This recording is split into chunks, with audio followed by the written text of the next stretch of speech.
tough to watch others easily get things you really want but can't have. It makes you feel kind of frustrated and left out, especially when it seems so simple for them to let go of those things. I was an unexpected surprise for my parents. They were super young and not ready for a kid and not having the best money problem, no, they were having money problems. My mom had the option to get rid of me, but she decided to keep me and has never looked back. It's a good ending for us, but not everyone is that lucky.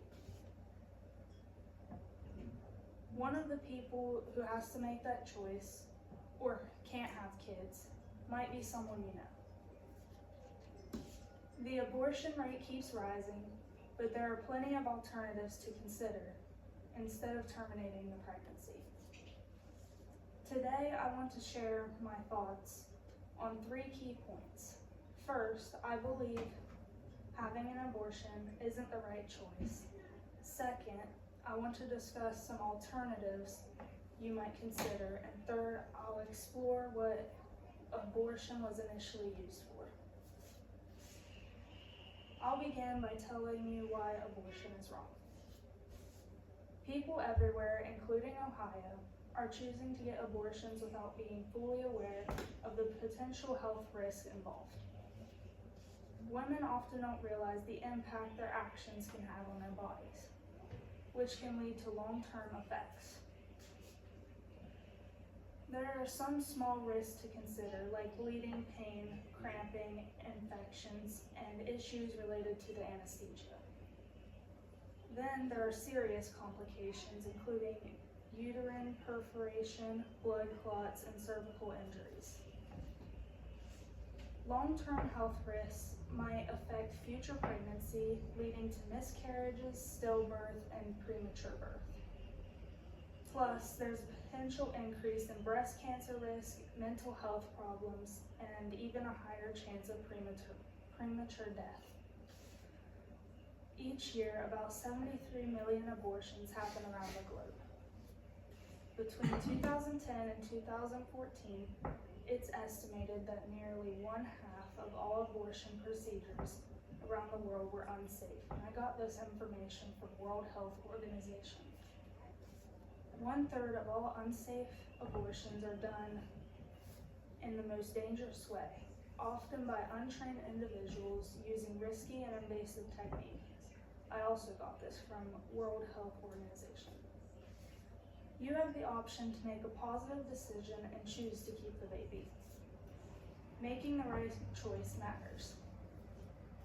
This issue isn't just a national one. It's a major concern right here in the Midwest also. The number of abortion has jumped from 39,856 in 2015 to 56,457 in 2022, showing a whopping 70% increase over 7 years. And I got this information from the Illinois Department of Public Health. It's really heartbreaking to think that out of all those abortions, 1,615 were girls under 18. Brad Fitzpatrick's poem, After the Darkness, captures the painful reality surrounding abortion and its tragic implications. Your heart is not alone as it approaches the clinic, unknowing to its fate. Its beat will be stopped, but then the feathered wings of angels will gather your life that was to be, and ascend the sacred paths of its nobility. You will be among the angels. And I got that quote from Pro-Life Institute. It's clear that many people's view on abortion is wrong, especially those who have kids themselves. They tend to believe it's not all right. You might be wondering what other options are available for someone dealing with an unplanned pregnancy instead of choosing abortion. If you can't provide the care the child needs, it's okay to put them up for adoption for someone who can't. Adopting out your child can lead to a loving home and a brighter future for them. Choosing abortion means that a potential life misses out on growing up. That's why adoption can be a better option. If you want to make a difference, consider helping a couple that can't have kids by giving them the joy of a child. When you're thinking about adoption, it is a good idea to pick from a trustworthy adoption agency, and they'll help you find the right match for everyone involved. To wrap up the adoption process, you just need to sign the paperwork with the agency overnight, making sure you totally understand your rights and the whole adoption plan every step of the way. And I got this from the Adoption Network. There are plenty of alternatives to abortion, and it's interesting to consider what it was originally used for. Abortion has a long history and has been practiced for many different reasons over the time. Abortion has been used for a bunch of reasons, like controlling fertility, managing population, dealing with health issues, and even for emotional and social needs.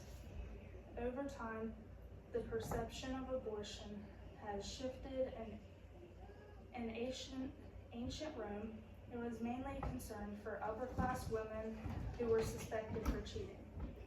Then, during the Renaissance, it got tangled up with beliefs around witchcraft, which I got that from CNN. In the US, abortion used to be okay until women could feel the baby move, called quickening. By the end of the 1800s, almost every state had laws against it, except Kentucky. Then, in 1973, the Supreme Court said in Roe versus Wade that these laws were unconstitutional. And I got this from the Center for American Progress. Having a baby is a huge decision, and it can also be the best gift you can ever give. I've shared my views on why abortion is wrong and what alternatives exist. One option is to help a family in need by connecting them with someone looking to adopt and finalizing everything with the right paperwork. Imagine if someone you loved couldn't have kids, or maybe a close friend or sister who can't financially take care of their kid. It's kind of heartwarming to think the joy they could bring to someone else by providing a child for adoption. I'm going to leave you with a short quote by Saint Teresa of Calcutta, who is an Albanian Indian Catholic nun, founder of the Missionaries of Charity, and is a Catholic saint. I feel that the greatest destroyer of peace today is abortion, because it is war against the child, a direct killing of the innocent child, murder by the mother herself. Thank